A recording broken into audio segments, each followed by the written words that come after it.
Morning. You're listening to Power Talks with Melody and Beth Ann in the morning, where talk is real, truth is in the talk, and there is power in truth. And we believe power talks, and we believe the truth will set you free. Good morning, Melody. Good morning, everyone. And good morning. It was fun singing this morning, singing along with you this morning. I watched the weather report this morning, and we're going to get some spring temperatures. Oh, I'm so jealous. After today. We're going to be 70 and high 60s for the rest of the week. So it's so. They're talking about a chance of snow on Easter Sunday here. I go, well, so much for those pretty Easter springy dresses. Well, send it north. Do not send it east. East, all right. I just send it somewhere. I just don't want it. Yeah. Don't send it here. But so we're going to have some spring Eastery weather. So I'm really looking forward to that. It certainly brightened up my day. I've already thought, gee, I'd like to take a day off. There she goes. To the beach. Flip-flops on the beach. There you go. I don't blame you. I do it too. Well, I wanted to just mention this morning, I heard them tell this story last night, and Mark Stein actually wrote a very lengthy article, which I will not share all the article. But, in the siege there at the Super U in Trebeil, I don't know how to pronounce the French words. It's a French policeman, Arnold Baltram. He offered to take the place of a female hostage, and for some reason, the Islamic terrorist decided to do that.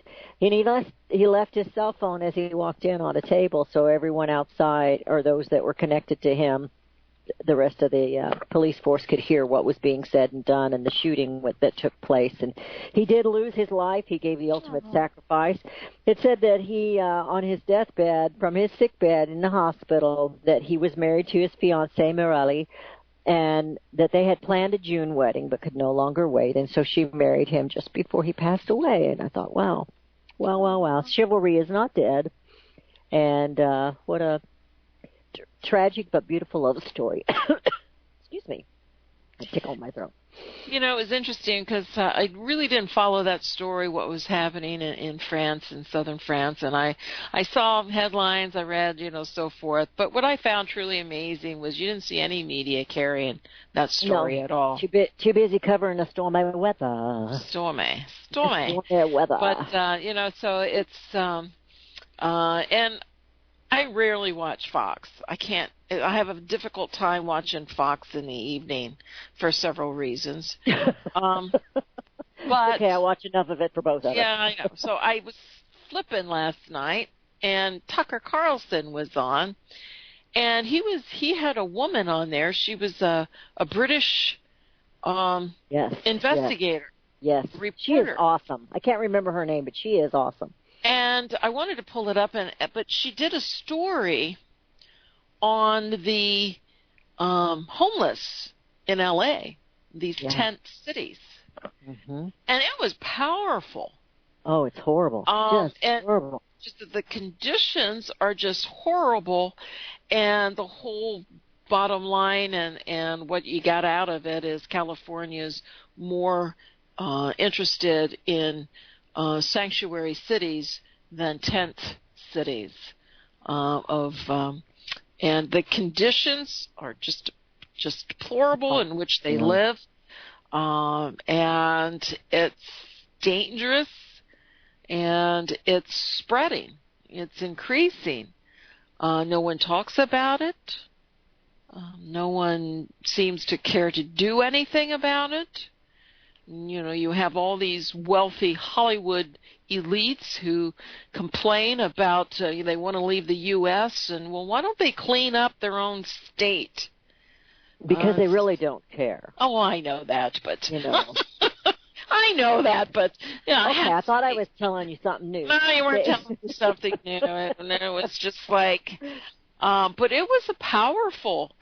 And I didn't get to see the complete report because, as I said, I was flipping, and it's not one of my stations that I watch in the evening, and so it was.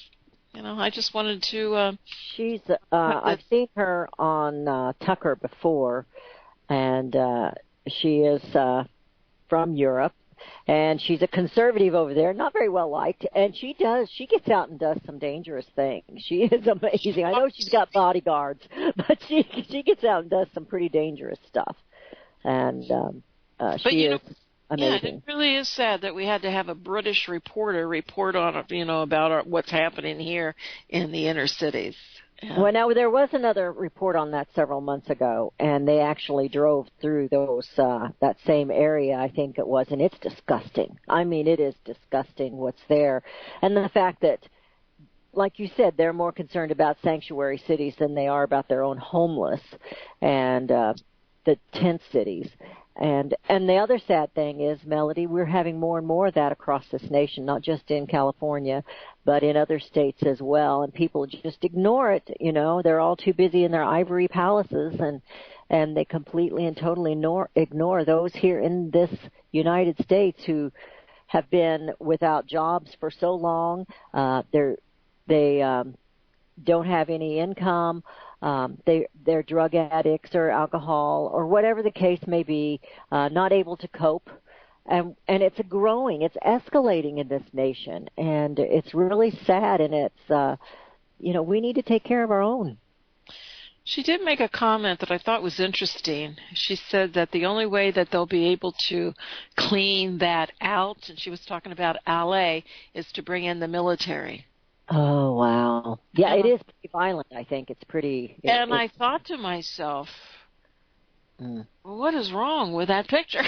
Yeah, a whole lot. A whole lot is wrong with that picture. A whole lot. I mean, it takes you, everywhere, with that statement. And I was, just shocked. I'm not shocked because I've even covered this story before, but I don't know, it just kind of hit home a little more last night for some reason. It's very sad, and somebody said we don't have hunger here in the United States, but we most certainly do. I have seen many documentaries and stories about in the South, particularly like in West Virginia and some of those areas where they used to do a lot of mining, and that was taken out. Those people, and they're of all colors, they are dirt poor. They're living in shanties that the weather comes through. They don't have decent food or protein, and their teeth and everything. The children, they're just a mess. And we have poor here in this nation that we need to take care of. And we're such a wasteful country. I've watched documentaries on farms, and if the tomato isn't exactly perfect, it might have a little bruise on it or something. They waste it. They throw it away. They don't send it to the grocery stores, and it becomes a compost pile. And it's like it's so wasteful when you have people that are hungry. But this is what happens when you have nations that peak. We overindulge. All our eating habits change. We become, a little bit lazier and a little more comfortable, and we become a little more wasteful, and maybe not a little, but a lot. But so it's sign of the times. It is. And where do we go from here? Well, it's something that the United States has, and we've always had poor, but here we're supposed to be the rich, and we are. We're one of the wealthiest nations. Not talking about our national debt.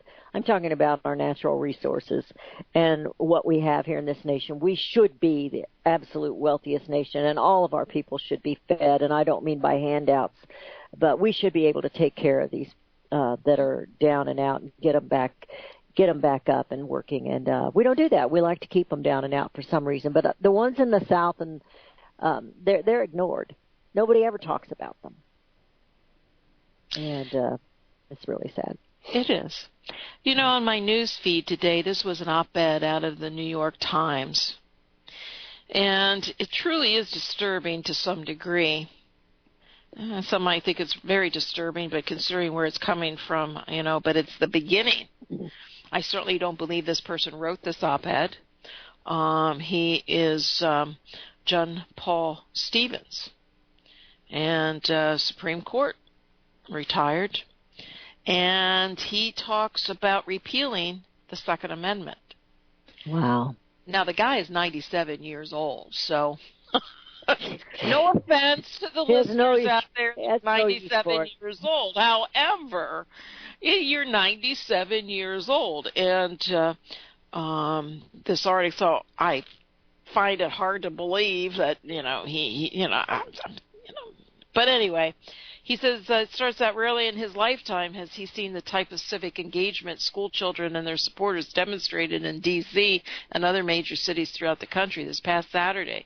These demonstrations demand our respect. They reveal the broad public support for legislation to minimize the risk of mass killings of school children and others in our society. He says that support is a clear sign to lawmakers to enact legislation prohibiting civilian ownership of semi-automatic weapons, increasing the minimum age to 18 to 21, and establishing more comprehensive background on all purchases. But the demonstrators should seek more effective and more lasting reform. They should demand a repeal of the Second Amendment. Now it goes on, and he talks more about that, and it goes a little more about the 200, and his view of the adoption of the Second Amendment. But what I found interesting about this is it's an op-ed in the New York Times from a court justice, and even though he's 97 years old, it's planting the seeds. Absolutely. And it's dangerous. I have several Second Amendment articles that I was saving for the next show, CSC Talk Radio, but I'll just bring them up now. I don't have the one in front of me. I just saw it, and I flipped through the other three and decided I was going to choose them to actually talk about. But the one that I saw said there was only 10% were children at that march. It was supposed to be mostly these school kids coming in there and all that, and only 10% of those were children. And Tucker Carlson, he interviewed a woman last night. I wasn't sure which woman you were talking about. I missed a good part of it, but I did see this interview. And she was a pretty black woman, an advocate for gun control, and just was going on. And he finally had to cut her off because she never would answer his question. I'm thinking, what's new, Tucker? They never answered your questions. But the thought went through my mind as she's sitting here acting like she's almighty and has all the answers.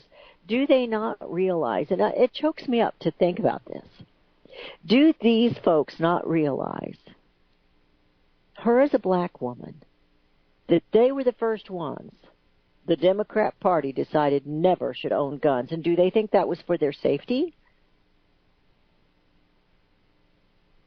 And they live in a different world than you and I, and they don't look at the Second Amendment like you and I look at it.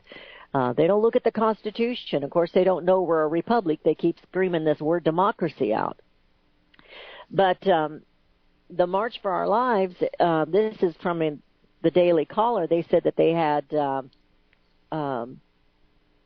reporters there for about 4 hours questioning people, and they said the answers were scary. When they asked them what kind of legislation, well, they really exclusively involved banning certain weapons and confiscating others.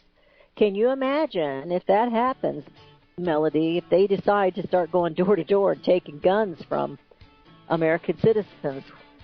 I think even the anti-gun people will get upset. What do you think? I hear music. We're going into a break. Your calls are welcome. You're listening to Power Talks with Melody and Beth Ann in the morning. 717-300-1218. That's 717-300-1218. Melody and Beth Ann will be right back. Hear it first on FirstAmendmentRadio.com and FirstAmendmentRadio.net. Gold and silver is tremendously undervalued. Global demand vastly exceeds mine supply by more than 60% annually. There is little in the financial world more certain than a coming explosion in the prices of gold and silver. The U.S. dollar continues to lose value and respect as the world's reserve currency. Our nation faces challenges on many fronts, and a day doesn't pass without another economist bringing forth warnings of impending economic calamity. There has never been a better time than right now to acquire physical gold and silver. Discount Gold and Silver Trading was founded on the principles of truth and honesty. We believe in providing a quality product, quality service, and most importantly, competitive pricing. We provide all forms of precious metals, including American gold, silver, platinum, and rare investment and circulated coins. Silver bars, rounds, and 90% silver bags are on hand for the silver investor. Gold self-directed IRAs are available. Call Discount Gold and Silver Trading at 1-800-375-4188. Toll free, that's 1-800-375-4188. Visit crosstheborder.org, CROSS, crosstheborder.org, to get your print, EPUB, or PDF version of Nicholas Arthur's new book titled When the Third Temple is Built. That's crosstheborder.org. When it comes to prophecy today, much of the evangelical Christian world has their eyes on Israel, waiting and watching to see when the third temple will begin to be built. The plans are drawn. The Jewish people are eager. Most evangelical Christians today believe that the rapture will happen before the third temple is built. Hi, I'm Michael Eugene. I was taught that Daniel's 70th week was in the future. Is that really what the Bible teaches? Have we searched the Scriptures and found this to be true? Why is it so important for a reestablished Israel to build a third temple in Jerusalem? Is it necessary to build a temple on the same location already occupied by the Dome of the Rock? Is it necessary for sacrifices to take place in the temple on Temple Mount? Is there really a rapture followed by 7 years of tribulation? What is the New Testament temple? Can we identify history and prophecy? Who is the first beast in Revelation chapter 13? Who are the 7 kings in Revelation 17? I have asked all these questions, and I have found Nicholas Arthur's new book, When the Third Temple is Built, answers all these questions and more, using Scripture to interpret Scripture. The Bible says that no prophecy of Scripture is of any private interpretation. Nicholas shows us in his new book, When the Third Temple is Built, how the Bible interprets prophecy and not man's private interpretation. Visit crosstheborder.org, CROSS, crosstheborder.org, to get your print, EPUB, or PDF version of Nicholas Arthur's new book titled When the Third Temple is Built. That's crosstheborder.org. Years ahead of the dominant media, FirstAmendmentRadio.com and FirstAmendmentRadio.net. And we have returned. You're listening to Power Talks with Melody and Beth Ann. In the morning, we're going to go straight to the phone lines. We have Jeff in New York. Jeff, how are you today? Well, I'm fine. I'm recovering from the mass chaos we had here in New York along the parade route. But people have to understand a number of things about these demonstrations.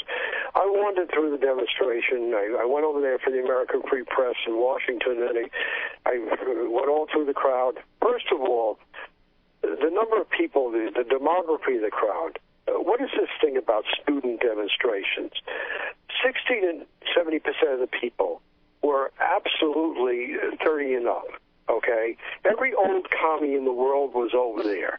These are people that I've seen in every demonstration since Vietnam. They're regulars here in New York. They swelled the demonstration. And also, how did they fill it out? By having every non-gun cause in the world. And there was a lot of fights between different groups there because the Black Lives Matter people were there. They were given almost a half an hour to speak. There were all kinds of other causes there. That's how they swelled the demonstration to the extent they did. But even so, this was a maximum all-out effort. This is something that is amazing that nobody understands. People tend to think that because you've got a quasi-conservative or a populist or whatever in the White House now, that the danger of the left wing is gone away. Nothing is sort of that. They're a huge standing army. They're a huge, well-financed standing army, and they can turn them out on 24 hours' notice. And that's an example where this is an all-out turnout, where every robotic left-wing idiot in the world was ordered to go there by the media, and they know to show up when they have to. This is just programming in them. Thousands of people showed up. Sure, they did, but they're from all different causes. That's how they swelled the demonstration, and this is the general left-wing standing army that's been ordered on many occasions to turn out ever since the Vietnam days. That's the first thing. The second thing is there are several new things. First of all, it's the vulgarity and the obscenity of the thing. I mean, the F word was everywhere. The F word on signs was everywhere. N word was everywhere. All right? It's amazing what was it. They had signs, down with homosexuals. All right? I mean, it's just the language of the people there, including the women. Now, I find it hard to be in conversation with a woman where she's using the F word at me. I had to walk away from people. It was dreadful.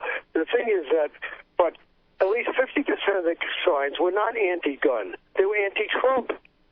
A lot of people showed up there with just anti-Trump signs. It's a gun demonstration, anti-gun, really? Then how come 50, 60% of the signs were anti-Trump? So at least on one side of the sign, okay? If it's a two-sided sign, they were anti-Trump. But the most important thing I want to bring forward is, and this is a new factor, the number of people, as I went through the crowd, I heard numerous foreign accents and foreign languages. What? What's this about? So I began to question people, and I had the shock of my life, because in case after case after case, people that were in that demonstration were not U.S. citizens. And worse than that, a lot of the people were there on work visas, and they said, well, yes, after my job here, I'm working for a foreign firm, and I'm going back to my native country. Wait a minute. You're in America. You're in a demonstration attempting to affect the connection between U.S. citizens and the government. And the demonstrations, if you watch the streaming of demonstrations from overseas, which again were very well coordinated, the demonstrations from Berlin, the demonstrations from London, they were holding up anti-NRA signs. What? These are foreign people in a foreign country telling a U.S. advocacy group it should disappear. Now stop and think about that. Stop and think about what a dissolution of national and cultural sovereignty this represents. And they were very defensive about it. They were, this is just fine. And they didn't exactly say the word one world to me, but they did say, well, we're all together now. Well, you are? Who voted for that? This is how far out of control this thing is. Now, it's amazing that in a lot of these so-called conservative publications, and Alex Jones is an example, the thing is that I don't think that was brought forward. I don't think it's brought forward the content of non-U.S. citizens in this damn demonstration, or clusters of them came to the demonstration, and they're all talking in their native language. But what language is that? Oh, it's Turkish. What language is that? That's Finnish. What? And this is on the streets of New York, folks. I had a long time to go through that crowd when they were static. They were all being kept static and I was able to get it to several pens. They were separated by pens. But the thing is that that's an anti-riot feature, by the way. But until they were allowed to march, they were separated by police pens. Every street. Well, I was able to hop numerous of those pens along Central Park West. And, I can tell you that I can't tell you the number of foreign languages and foreign accents I heard. Again, these are people that are temporarily in this country, who are going back to their native country, and they're still showing up and attempting to affect internal U.S. policy. Well, what if they did that in France? What if they did that in Spain? And there's something worse than even that. I don't know what it is, but in the last few of these radical leftist demonstrations, there's a large amount of British involvement. As you went through that crowd, you heard a lot of English accents. You heard English, but it's English. And, it's British, And even on the trains going there were clusters of people that clearly did not speak. Listen, they didn't speak Brooklynese like me, and they didn't speak. Listen, that's where I'm from, folks. The thing is that they didn't speak Midwestern twang like you people. No. It was stone British. Some of them were Cockney, for God's sakes. What are they doing going to this demonstration? Who are these people? All right? I'm going to throw this out there. I believe it was the British was the reason we have that Second Amendment. Well, there's a reason for this. Let me lay this on you, listeners. Okay. And this is something quickly, we've that got you'll callers find. waiting. I'll be quickly. Okay. What happens is that there is the organization that's orchestrating almost all this anti-gun stuff all over the world, but especially in the United States, is a British organization. That's right. It's a Crown-funded organization, and it's called IANSA. IANSA. You can Google this. And the thing is that they are a Crown-funded organization. They have no apologies about this. How much were they involved? And why is it that the gun organizations were not there in mass?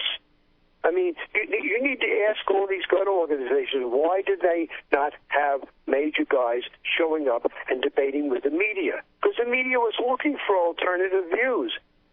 They were looking for an alternative views, actually, and there's a lot of media, a lot of foreign media there. They were looking for alternative views.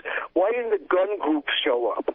But the central question of IANSA and the British thing, you had to be there and listen to the English accents in the crowd. That was very disturbing. And the foreign element, if that doesn't get patriots mad and screaming bloody murder and out on the streets, because that's what we really need to do. We need to get out on the streets now, because when your country is under threat, nothing beats the street.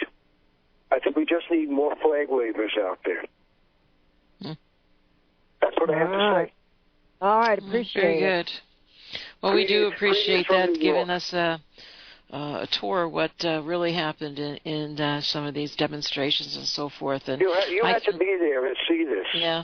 You had to be there and see this, all right, to see what they want. And as far as gun confiscation, I can't count in my mind how many people was absolutely a complete and absolute gun confiscation, no guns except in the military. That was a mantra with these bums. It was an absolute repeated mantra. Well, and that's a huge if they try to do that, I'm afraid we will have a civil war here in the United States, because most of these Midwesterners are not going to give up their guns. So that's just the way it's going to go down. They're not going to give it up without a big fight. So Bob Depew and the Minutemen, if you remember back to the 60s and very early 70s. Yes. Bob Depew and the Minutemen, in their publication, said, give the guy a 22. They thought this all out, because under LBJ there were rumblings about, gee, I wonder if we could get away with that among the bureaucracy in Washington. And the answer from the Minutemen in major publications at that time, going back that far, was, sure, give them a 22. But now you have down-looking radar. They can fly over your house and identify the shape of guns inside your house, unless the house is shielded. And they're already doing this in the Wall Street area and downtown Brooklyn area. They're using down-looking radar into buildings at night at 2 and 3 and 4 o'clock in the morning with helicopters. It's like a war zone here. In the Brooklyn Heights area, we're right across from Wall Street, and they're using FLIR and they're using down-looking radar to look into buildings. Yes, they are. So that's a technology that can easily be deployed without anybody being aware of it. So the thing is that this is actually the most detailed stuff. They do have to be at low altitude now. So the thing is, but they can look in your house and see what guns you have. So, it's lead cheating time. Okay, Jeff. Well, I'm going to let you go because we've got some others holding. Appreciate the call. Thank you so much for giving us an update on that. We're going to go to. Bye-bye. Thank you, Jeff. Thank you. We're going to go to Lauren in Ohio. Lauren, good to hear from you. Good morning. Did we lose Lauren? Do we have Lauren? Lauren, there she is, I think. Okay, got me? There you go. Gotcha. Okay. Hey, that was worth every minute of what he had to say. Absolutely. And I'm in agreement. Now, I'm going to get right down to the solutions. How do we get this dumb? How do you ask children, remember the Jay Leno, jaywalking, and they'd ask all these questions about history? Oh, my gosh. What's the 4th of July for? And the kids don't know? Ask them what the Revolutionary War is. They don't know, because they don't teach that anymore.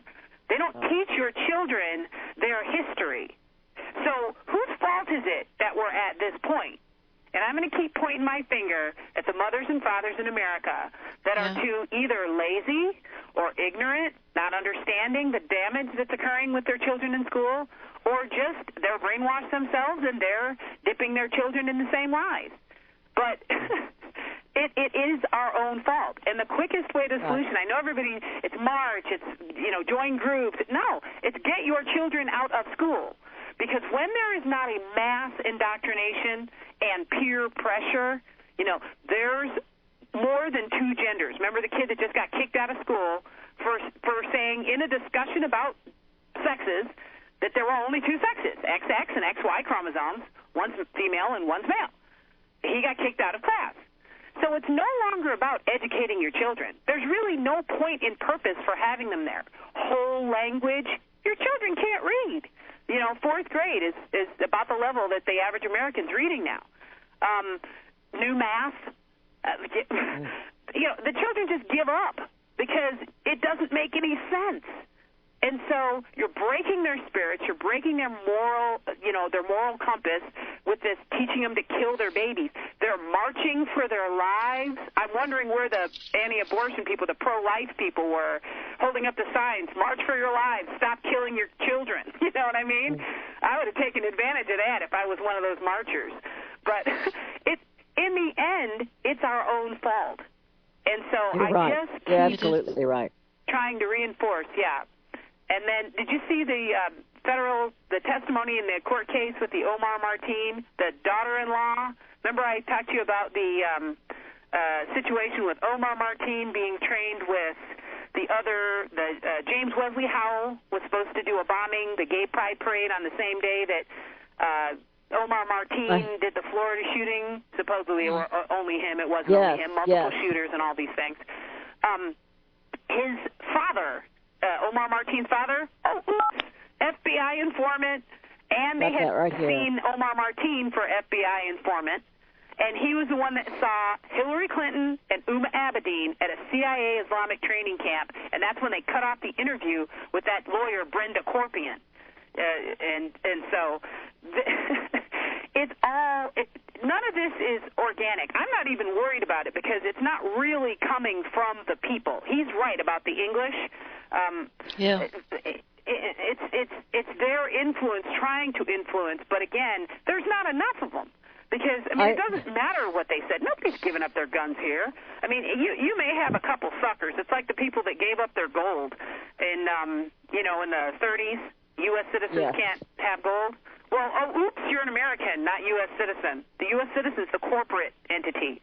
So you didn't have to give up your gold, and a lot of people didn't, even if they were considering themselves U.S. citizens. So it's a matter of people being willing to do stupid. Now, the children, a lot of them, they've lost faith in the adults because why would you respect adults these days? They don't have a comprehension of the truth. They don't understand what this country is. They won't educate their children. They're wrapped up in their alcohol and their drugs and their whatever it is they're doing. Why would the children respect their elders? So they're looking for somebody to be in control. They're looking to feel safe. And so you will have, this knee-jerk, but it doesn't last long. If you're not a Democrat when you're young, you don't have a heart. And I was a Democrat, voted for Bill Clinton. If you're not a Republican when you're older, you don't have a brain, or you've never had a job. When I got to being basically a libertarian, I went Republican first, and then looked and realized what they were doing. I remember Newt Gingrich and remember that 10 plank thing they were I watched the Republicans, George Bush, weapons of mass destruction, no weapons of mass destruction over here, let's send some people to die, while he's on the board of Eli Lilly bringing Prozac to you. So I went from Democrat to Republican to Libertarian, and even the Libertarians, I don't do that anymore because they are God haters. There's a lot of God haters there. Yeah, there is. And they're real vocal about it. So it's not real, and they want Social Security. They want the government gimmies. They just want to get in there and control something of it. So in the end, I am a Christian. They just don't want any restrictions. Well, they want the money. They want to control the piece of the pie. That's what they're into. But the bottom line Lauren, is... Lauren, we talked yesterday. Melody and I were talking about the real bottom issue is the removing of God from our homes, from our schools, from our nation altogether. the biggest lie that ever came out was that separation of church and state. Do you agree with a lot of that? That it's, because that is our foundation. Amen. That's the God's honest truth. Gone. And the bottom line is, ye shall know the truth, and the truth shall make you free. And what is Jesus? I am the way, the truth, and the life, and no man comes to the Father but by me.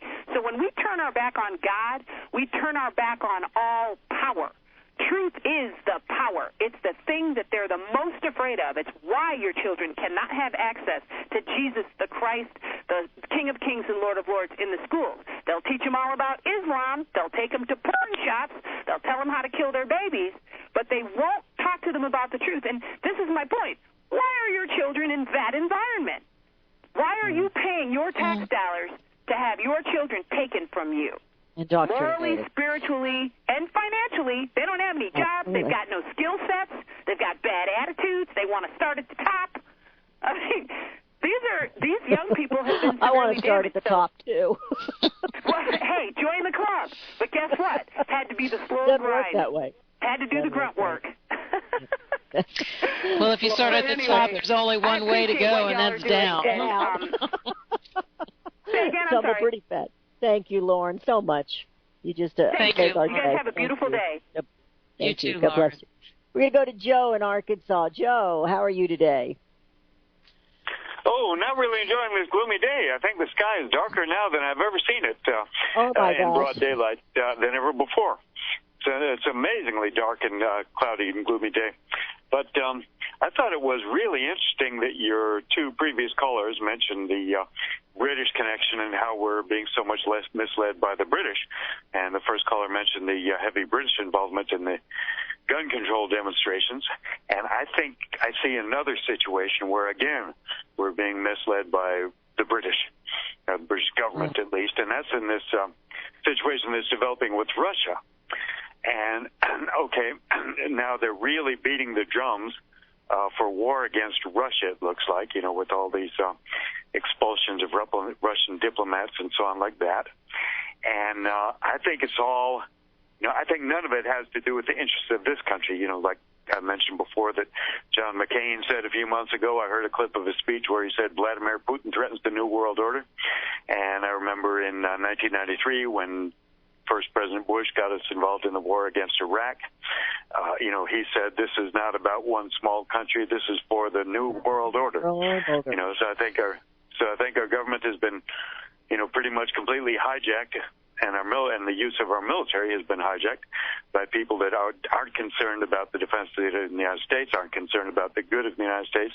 They've hijacked the military power and the wealth and the resources of this country to serve the New World Order that they want to build. And so I think that's what's going on here with Russia. And as far as Russia poisoning those people in London, I think it was, in England, wherever it was in England, I think that could very well have been done by the British government to have an incident that they would blame on Russia, because I think the British government is about as rotten as they come. Of course, we fought the British again for our independence, and our founding fathers talked about how rotten the British government was.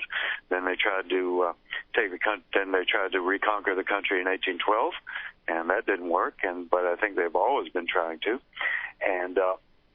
And I remember when I read Hitler's book, Mein Kampf, he said that he learned how to do effective propaganda from studying the British propaganda in World War I.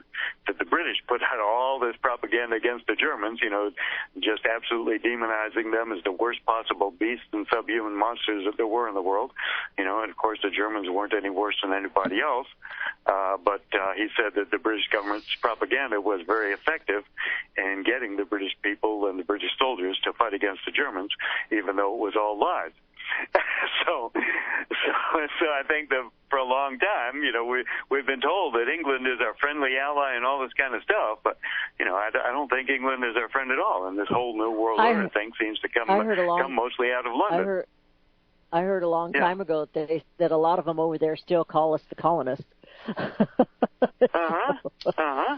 isn't there also that story that when George Washington surrendered to Cornwallis said something like, "You've won for now, but wait 200 years and we'll have you back." I've heard that's a real quote from history.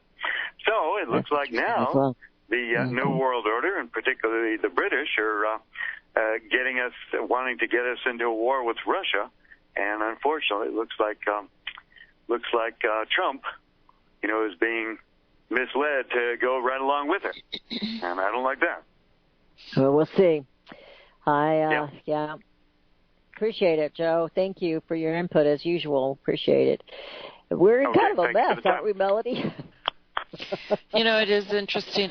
We used to subscribe to the Lyndon LaRouche magazine. I mean, he had some of some of his research, and he was a little off in sometimes too. I mean, he was heavily involved in various types of brainwashing, and so but he always brought it back to the Brits.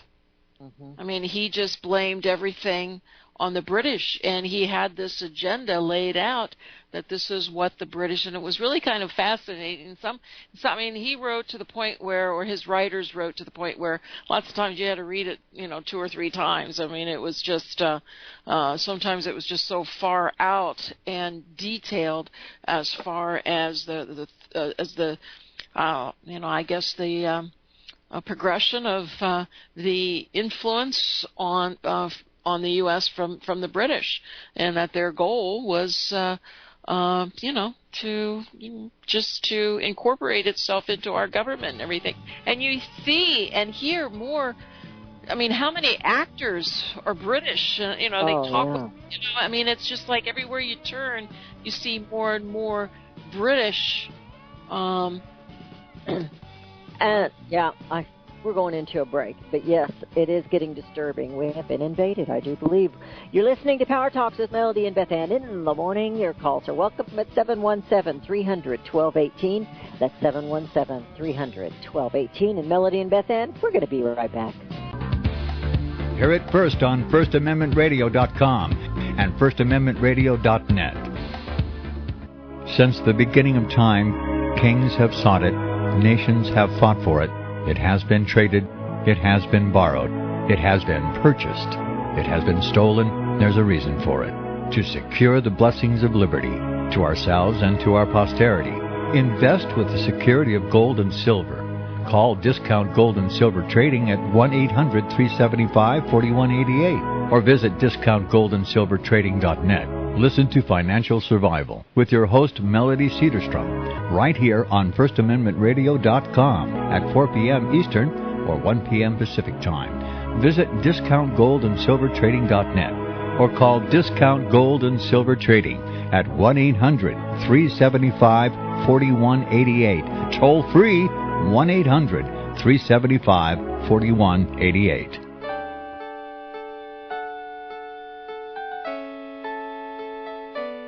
The program you are listening to is 100% sponsored by you, the listener, on this First Amendment Rights Media channel. You will notice that there are few commercials on this radio network. There's a good reason for that. Corporate advertising dollars come with strings that limit program content. So without your help, these programs cannot continue on Internet or our several affiliates. If you benefit by the educational law programs, we ask you to give. If you are admonished or nurtured by the Bible and ministry programs, we ask you to give. If some voice a cause that you are passionate about, we ask you to give. If you believe in any of these, we ask you to support them as you would a missionary on a continual basis, as if giving a tithe for missionary radio. These programs are not commercially viable and must be supported by those faithful to the cause of truth. Look for the button to sponsor your favorite programs at our listen and schedule pages on the Internet.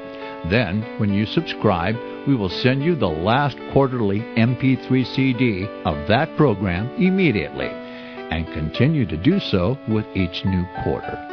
We will also give you unlimited archive access to all of our programs. We're asking you to give much less than a tithe, so that you may also send support directly to a particular program host, cause, and anywhere else the Spirit may lead you. Do all to the glory of our God and Creator, for His holy nation, the only kingdom that will last forever. Thank you for listening.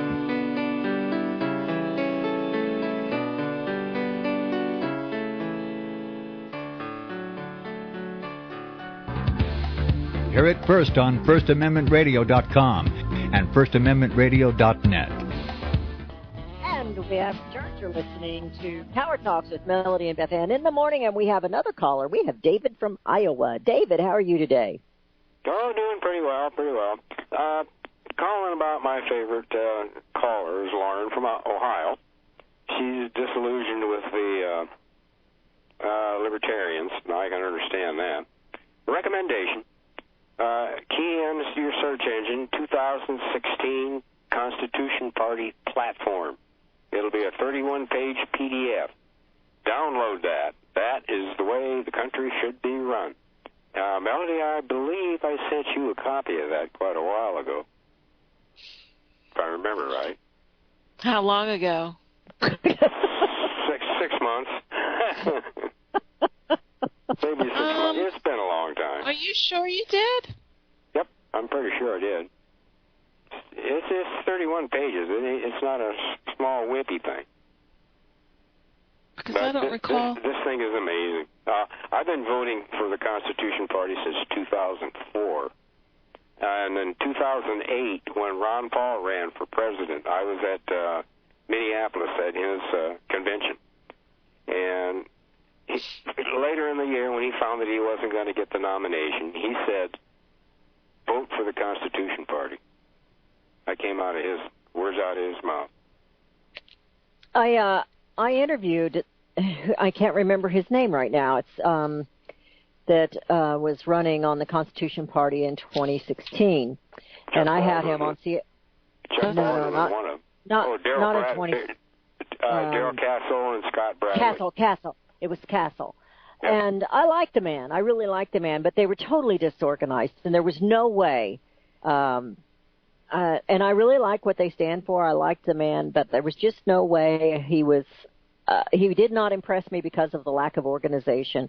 I mean, I went and I spoke at the Constitution Party convention in Branson. I went and helped with that, and but I was really kind of disappointed in the organization on a whole. You're going to have to be a little bit better organized if you're going to. They were in 2008, was it? Chuck That was when Baldwin. That was when Chuck Baldwin. He's the one we want. Chuck Baldwin. ChuckBaldwinLive.com. Don't key ChuckBaldwin.com. You'll get a professional photographer.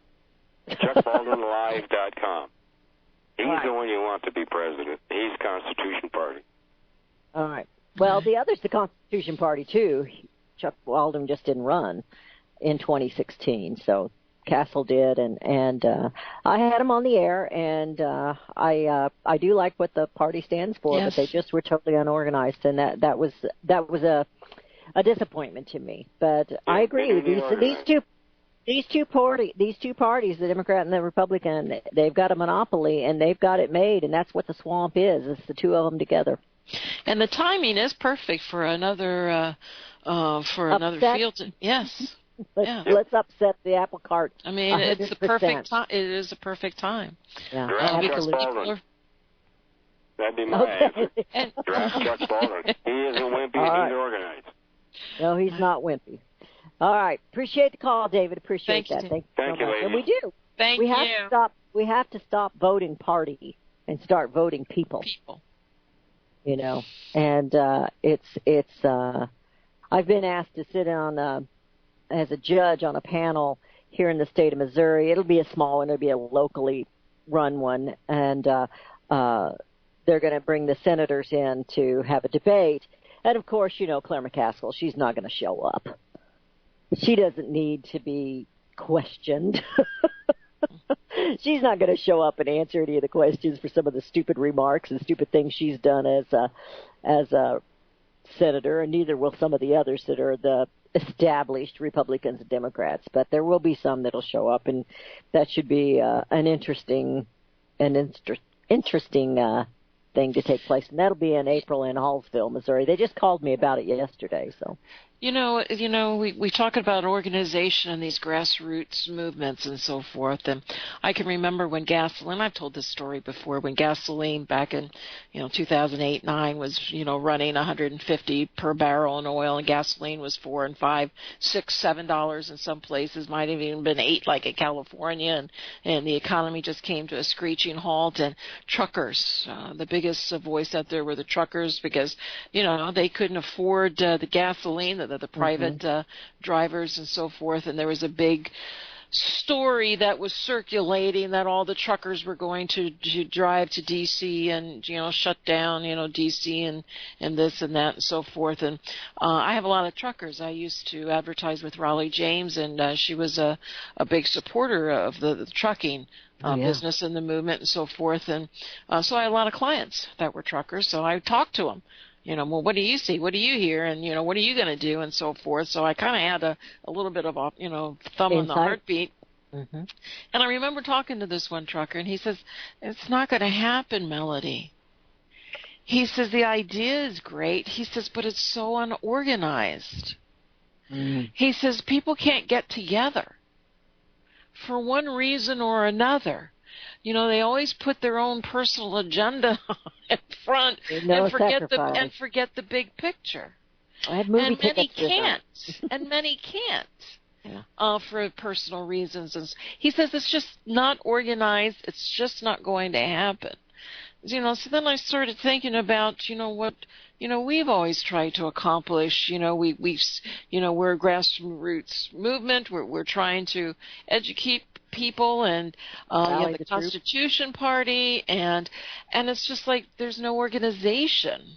Well, conservatives are the worst. True conservatives are the worst about organizing, because they'll pick on something that they don't agree on rather than to stand on something they do agree on. And it's like herding cats to get conservatives to move and organize and go the same direction. Yeah. The beauty of the Tea Party, when it first originated, was that it wasn't organized, but then it fizzled out because it wasn't organized. And, it did a great thing for a very short period of time. Tea Party fizzled out because they didn't do what they said they were going to do. Yeah, that's true. The conception of it was great and so forth, and perhaps it was, you're right, it was something that we thought maybe this was a little organized group within the group, but no, they just fizzled out because they didn't do what they said they were going to do. And so organization is key, and how do we get something like that organized? How do we, because we don't have the money. Usually, and that's the lack organization is lack of organization is because there's no money. And I wanted to talk a little bit about the spending bill today. I don't think we have time, and I don't have it in front of me, because we had great callers today. Each and every one was a great caller.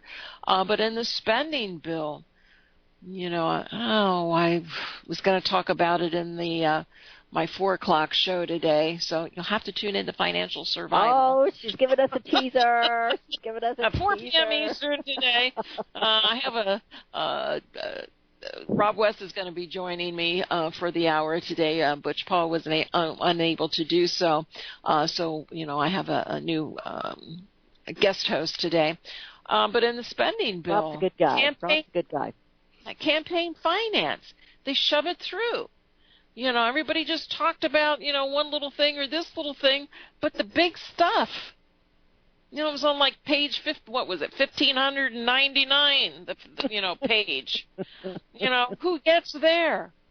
None of them did. It just wasn't, yes, the 1.3, but there was so much stuff in that bill that Republicans should be ashamed of themselves. Absolutely. Absolutely ashamed. And I heard somebody last night make the comment that if the art of the deal was the $130,000 for Stormy, they wished he'd have put the art of the deal in front of Ryan and some of those in Mitch McConnell with this omnibus bill and got it taken care of. There's reports that Paul Ryan is going to quit his position. I hope so. I hope so too. But you know what? And now we're beginning to see a little more things with the spending bill, the tax cuts. They can't get funding. We have auctions going on this week. They need $300 billion this week, I guess. So, the tiff with China and so it's all wound together, ladies and gentlemen. And we're at a place that, there really is no, just protect yourself. Maybe we can become organized, and maybe as things begin to fall apart a little bit more than what they are today, maybe that's when the organization will come together. I hear music. We are out of time. We had such a great show today. I thank everyone for their participation. That makes our day, because that's why we're here with Power Talks for you. You're listening to Power Talks with Melody and Beth Ann, and we wish you a wonderful rest of the day, and we will see you back here tomorrow. Visit crosstheborder.org, crosstheborder.org, to get your print, EPUB, or PDF version of Nicholas Arthur's new book titled When the Third Temple is Built. That's crosstheborder.org. When it comes to prophecy today, much of the evangelical Christian world has their eyes on Israel, waiting and watching to see when the third temple will begin to be built. The plans are drawn. The Jewish people are eager.